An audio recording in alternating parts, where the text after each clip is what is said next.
Lucasfilm Disney's new Star Wars movies are proving incredibly divisive among fans, in particular The Last Jedi, but things apparently wouldn't have been much different had George Lucas held on to Lucasfilm. Back before he sold the company to the Mouse House in 2012, Lucas was drawing up plans for his own sequel trilogy, which would have involved both the old heroes, including a love interest for Luke Skywalker, and a new wave of characters that were set to be teenagers. However, Lucas has shown some self-awareness about how his own films might have been received. In the companion book to AMC's James Cameron's story of science fiction via Livio Ramondelli, the director says in his interview with Cameron, "If it held on to the company I could have done it, seen the story through to its end, and then it would have been done. Of course, a lot of the fans would have hated it, just like they did Phantom Menace and everything, but at least the whole story from beginning to end would be told." Lucas isn't wrong, really.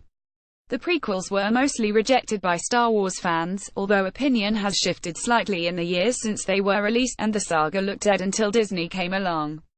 Even they, though, haven't been able to please everyone, with both Solo and especially The Last Jedi angering and upsetting large sections of the fan base. As for what would have been in the trilogy, Lucas reveals in the interview that he was figuring out a way to explain the Force that didn't piss people off after the reaction to midichlorians in the prequels. He says, "The next 3 Star Wars films were going to get into the microbiotic world. But there's this world of creatures that operate differently than we do.